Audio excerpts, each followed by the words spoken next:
में 3-4 वॉइसेस है, तू लो पार्ट पहले शुरू कर। तो पहले वो हमको तो राहें थी चलाती, वो हुआ। फिर बोले अभी थोड़ा तो बहती हवा, वो भी कर दे। करते करते so you know there was no preparation for this. I miss him a lot and I think of him very often. And जब भी सोचता हूँ तो वो हंसमुख सा प्यारा सा, हे क्या चला, चल यार, एक अलग एक बॉयश चार्म हमेशा रहा है के में। बन गए हो तुम मेरे खुदा, अब वो बन गए हमारे खुदा। हमें तुमसे प्यार कितना ये हम नहीं जानते।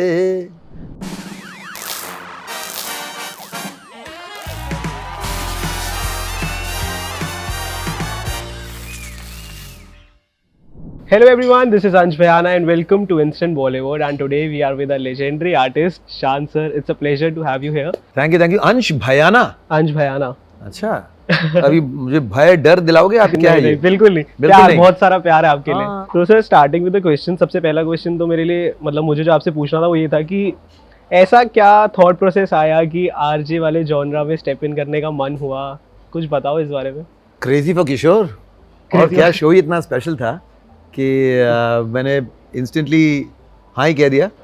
इंस्टेंट बॉलीवुड वालों को यही कहूँगा मैं। और साथ साथ RJ of course is a very challenging, very interesting, something that I have done in bits and bobs in the past, लेकिन इस बार करना बहुत मज़ा आ रहा है। And I think it's it's very specialised outfit. हर कोई सिर्फ एक आवाज़ के ज़रिए कनेक्ट करना, ये भी एक अलग आर्ट होती है जो आरजे बखूबी करते हैं। So I was happy that I could get a chance to try this. बिल्कुल, अब आपकी आवाज़ हम हर टाइम सुन सकते हैं। नहीं, गाना अलग चीज़ है, और जब आप बातें करते हैं तो एक वो जो आपकी लहजा हो या फिर आप जिस तरह से जिस एनर्जी से बात करते हैं, वो कई बार कुछ ऐसी होती है, कई बार with all respect to artist, कुछ यार इरिटेटिंग भी होते हैं। हाँ, वो सुनते ही आपको थोड़ा सा उसमें इरिटेशन होता है, सो दैट शुडंट हैपन। बिल्कुल। तो लेकिन ये भी नहीं कि एकदम dead, no energy.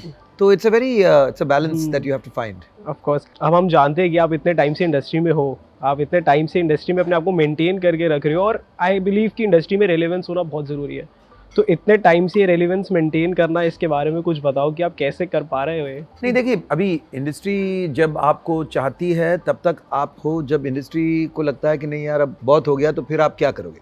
So to stay relevant is not in your control all the time. The only thing that you can do is you can hold your personality very lightly कि अरे मैंने ये किया है तो मैं ये नहीं कर सकता, मैं तो ये हूँ तो मैं वो नहीं बन सकता। वो चीज़ें आप करोगी तो फिर आप कहीं ना कहीं डेटेड होकर फंस जाके ख़त्म हो जाओगे। तो मैं हमेशा मानता हूँ कि अगर एक अपॉर्चुनिटी आई है, go for it, make the best of it. And relevance in only one sphere is not required कि मैं बस जो कोई भी मेरे बारे में सोचे तो सिर्फ बोले कि यार ये सिंगर है। अरे किसी को शायद मुझे एज एन एंकर ज़्यादा पसंद है, किसी को शायद मुझे एज एन आरजे ज़्यादा पसंद आ जाए। So stay relevant and stay versatile. या stay versatile, keep surprising yourself, keep trying something new. And sir, I believe 2005 से 2010 वाला जो टाइम पीरियड था वो बहुत एक लाइफ की पीक ईयर्स थे in terms of career, work, fame. तो ऐसा क्या चेंज है जो आपको लगता है कि उससे पहले नहीं था और अब वो चेंज आ गया है? नो, एक्चुअली एकदम 2000 से ही, जब से तना दिल एंड बिफोर दैट 99 से मुसमुसु आसिफ प्यारी, so that one decade was very very strong, almost very strange के 99 तक कुछ नहीं, और मतलब थोड़ा बहुत, देन 2011 से फिर again that graph was very weird. But anyway, so but I think I always believe that the journey is the most interesting thing. Of course. कि आप कहाँ पहुँचे, आपको क्या उसकी फ्रिंज बेनिफिट्स क्या है। No, the journey is constant, क्योंकि वो तो चलते रहना चाहिए, रुकना नहीं है। बिल्कुल। तो फिर जब आप उसे उस तरह से देखते हो कि आज का दिन मेरा बहुत मज़ेदार जा रहा है, तो फिर आपको ये फीलिंग नहीं आएगी कि यार ये क्या हुआ, वो क्या हुआ। So I live the moment and enjoy the moment, और कभी कभार consequence of that can be towards something even better, even bigger, और फिर नथिंग, बट एटलीस्ट वो मोमेंट को तो आपने एंजॉय किया ना। एंड आई बिलीव लोग कहते हैं, वो सही कहते हैं कि जो मजा है वो ना जर्नी का ही होता है। बिल्कुल, सफर का, मंजिल का उतना नहीं होता, पर सफर का जो, बिल्कुल, मंजिल पे पहुंच गए तो फिर यार फिर नई मंजिल ढूंढो, उससे तो अच्छा है सफर में रहो। बिल्कुल। एंड आई ऑल्सो बिलीव कि एक आर्टिस्ट के लिए एक इंस्पिरेशन होना बहुत जरूरी है। नेशनल अवार्ड विनिंग गाना गाया आपने, बहती हवा। हाँ, तो उसके लिए आपके पीछे की क्या इंस्पिरेशन थी? आप किसी से इंस्पायर हुए थे? नहीं, वो गाना एक्चुअली मैं गया था ऑल इज वेल गाना गाने के लिए। अच्छा। और फिर उसके बाद शांतनु मोहित्रा जी जो कंपोजर थे, वो बोले यार एक गाना है, हम अटके पड़े हैं, सोच इस गाने को कैंसिल कर दे, फिर भी तू एक ट्राई कर। 6 सिंगर्स ट्राई कर चुके हैं, तो उस हिसाब से मैंने यार बड़ा मरा इन्फ्लुएंस से शुरू किया। तो बोले इसमें 3-4 वॉइसेस है, तू लो पार्ट पहले शुरू कर। तो पहले वो हमको तो राहें थी चलाती, वो हुआ। फिर बोले अभी थोड़ा तो बहती हवा, वो भी कर दे। करते करते so you know there was no preparation for this song, there was no mental you know कि अब मुझे ये गाना गाना है, इस तरह से गाना है, इन बिट्स एंड बॉब्स। बट वही होता है, जो होना होता है तो हो जाता है। कुछ थॉट प्रोसेस नहीं था, इम्प्रोवाइज करते करते वो चीज़ निकली। हाँ, फिर विदु विनोद जी थे, हिरानी साहब थे, तो दे केप्ट सेइंग कि यार ऐसे करते ऐसा करते। But I think we are all just shooting in the dark because that song is a song where Amir Khan is still not established in the film. You know, so it's very difficult for a song to hold when there is nothing visually happening besides one car driving down some roads. So it, but like I said, it was meant to happen. Of course. And sir, I believe कि आपने industry को evolve होते हुए देखा है, मतलब इतने पुराने ऑलमोस्ट 3.5 डेकेड्स आप निकाले आपने, और वो इवॉल्व होते हुए आपने पूरी इंडस्ट्री को देखा।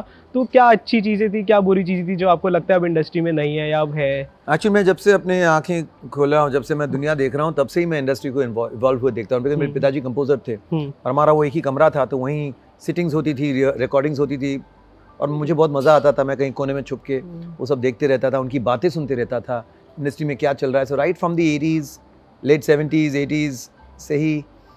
सो of course I mean you know हर इंडस्ट्री में there has been evolvement. Evolve हो रहे हैं या रिग्रेस हो रहे हैं वो तो नहीं पता है, लेकिन चेंजेस ज़रूर आती गई हैं थ्रू ऑल दीज ईयर्स। अभी आपको ग्राफ बताऊँ, हम 70s टू 2024, तो उसके लिए एक अलग से हम लोग को बैठना पड़ेगा। बिल्कुल बिल्कुल। सबसे बड़ी चीज़ हम सबको पता है कि आपने और के सर ने मिलके बहुत सारे हिट्स दिए इंडस्ट्री को। जब आप सर के साथ काम करते थे, के सर के साथ, तो मज़ा आता था, या वो क्या वो चीज़ें थी जो अब मेमोरीज बन गई हैं? नहीं, के was a beautiful person, a wonderful person, very positive, light hearted. कभी भी किसी चीज़ को लेकर ज़्यादा कभी मैंने उन्हें नहीं देखा कि यू नो अपसेट है, या कुछ कुछ बातें होती थी जो हम शेयर करते थे, but you know very content person. हम लोग ने बहुत शोज़ किए, रिकॉर्डिंग से चलो कुछ ही रिकॉर्डिंग से जो हम लोग साथ में यू नो साथ में करते थे, क्योंकि वो अपना पार्ट गा के चले जाता, मैं अपना पार्ट गा के चले जाता। आई miss him a lot and I think of him very often.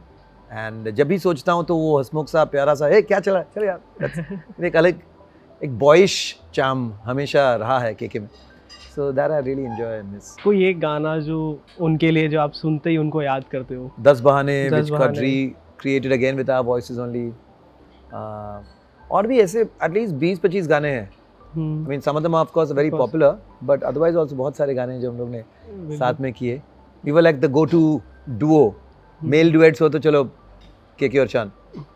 तो लेकिन उनके बहुत सारे गाने हैं जो मैं बहुत सुनता हूँ, बहुत एंजॉय करता हूँ। उनकी आवाज़ की एक अलग ही सादगी थी। मुझे उनका फेवरेट वो खुदा जाने ये क्या हुआ है, खुदा जाने मैं खो गया। भी वर्ड सब गोलमाल कर रहा हूँ, बट क्या गाना है, क्या गाया उसने यार। ऑफ कोर्स लेजेंड ही कि बन गए हो तुम मेरे खुदा, अब वो बन गए हमारे खुदा। Of course. अगर हम लेजेंडरी किशोर दा की बात करें तो ऐसी के ऑफ कोर्स। आपको किशोर दा और के में कनेक्शन है क्या पता है? नॉट द के पार्ट। किशोर दा had got 13 nominations, Filmfare nominations. Okay. The only person to get 13 Filmfare nominations is KK. Oh wow. किशोर दा won 8 of them, और हमारे के साहब को एक भी फिल्मफेयर अवार्ड नहीं मिला। अच्छा। बट द नॉमिनेशन रिकॉर्ड दोनों का एक है। दोनों का सेम है।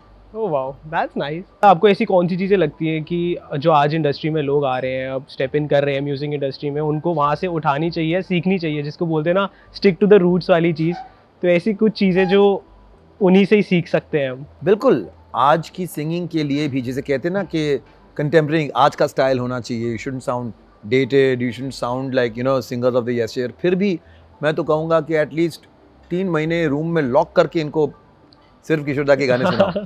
It's basic aesthetics of singing, it's basic balance of voice, basic how much is enough, expression कितना होना चाहिए, एनर्जी कितनी होनी चाहिए, टोनैलिटी में कहाँ कहाँ आपको उसको कैसे ब्राइट कर सकते हैं, कैसे उसको आप and chest singing most importantly, no cheating, सीधा भम करके ऐसे सीने से वॉइस आती है। तो वो सारी चीज़ें जो हैं उनको सुन लेना तो बहुत सारी खामियां दूर हो जाएंगी एंड हर एक की आवाज़ में एक अलग शाइन आ जाएगी। और अगर आज के लोगों की बात करें, हम आज के सिंगर्स की बात करें, तो आप ऐसे कौन से सिंगर्स हैं जिनको आप अभी भी फॉलो करते हो, इंडिपेंडेंट आर्टिस्ट जो अभी के हैं, आप फॉलो करते हो या सुनते हो उन्हें? किसी पर्टिकुलर आर्टिस्ट को तो फॉलो नहीं कर रहा हूँ, लेकिन ऑफ कोर्स गाने सुनते रहता हूँ और म्यूज़िक सुनते रहता हूँ, और किसी का कोई गाना पसंद आता है, किसी की कोई चीज़ अच्छी लगती है। So nothing, no specific artist, but कुछ कुछ गाने बहुत अच्छे लग जाते हैं। सम नाइस वर्ड, मज़ा आता है। मेरे दोनों बच्चे यंग हैं, तो उनके साथ जब भी बैठता हूँ कुछ ना कुछ मुझे नया नया सुनाते रहते हैं, तो मज़ा आता है। एंड मतलब एक ऐसे खुराफात का क्वेश्चन अभी बैठे बैठे ऐसे दिमाग में आया मेरे, कि मैं आपको अपने बहुत सारे गाने, मतलब अपने दोस्तों को आपकी प्लेलिस्ट भेजता रहता हूँ कि यार ये गाने हैं, ये मेरी प्लेलिस्ट है। आपकी क्या वो प्लेलिस्ट है जो आप अपनी ऑडियंस को शेयर करना चाहोगे कि अभी की ये मेरी प्लेलिस्ट है? ऐसा कोई प्लेलिस्ट तो है नहीं, लेकिन मेरा एक अपना लेबल है, शान म्यूज़िक लेबल, और उसमें बहुत सारे अलग अलग जॉनर्स के अलग अलग किस्म के गाने किया हूँ। उस पर मुझे प्लान ये सोच रहा हूँ कि उस पर मतलब डांस सॉन्ग्स का एक अलग कुछ प्लेलिस्ट बनाऊँ। और the good thing about these songs are, these are kind of songs that मैंने बहुत सारे गाने गाए हैं, लेकिन कुछ जॉनर्स अभी तक टिक मार्क नहीं हुए थे, विच आई हिप हॉप कर दिया इसमें, या फिर सूफी रॉक कर लिया इसमें, डिवोशनल कर लिया इसमें, जो कि अब तक मैंने नहीं किया था। सो प्लेलिस्ट तो नहीं, लेकिन एक नया प्लेग्राउंड मिला है मुझे शान म्यूजिक लेबल। एंड करने से पहले, मतलब ये तो बहुत गलत हो जाएगा कि अगर हम आपको नहीं कहेंगे 2 लाइन किशोर दा के गाने के लिए, जो एक गाना आपका फेवरेट है उनका, या जिनसे आप उन्हें याद करते हो। हमें तुमसे प्यार कितना ये हम नहीं जानते, मगर जी नहीं सकते तुम्हारे बिना किशोर दा, हमें तुमसे प्यार। Oh wow, that's nice and very all the best ये जो आने वाला है। And we are very excited कि अब हम सुनेंगे, हम देखेंगे, आपकी आवाज़ को भी सुन पाएंगे हम घर बैठे बैठे कहीं से भी। Thank you Ansh, thank you so much. Hi friends, this is Shaan and you are listening to instant Bollywood.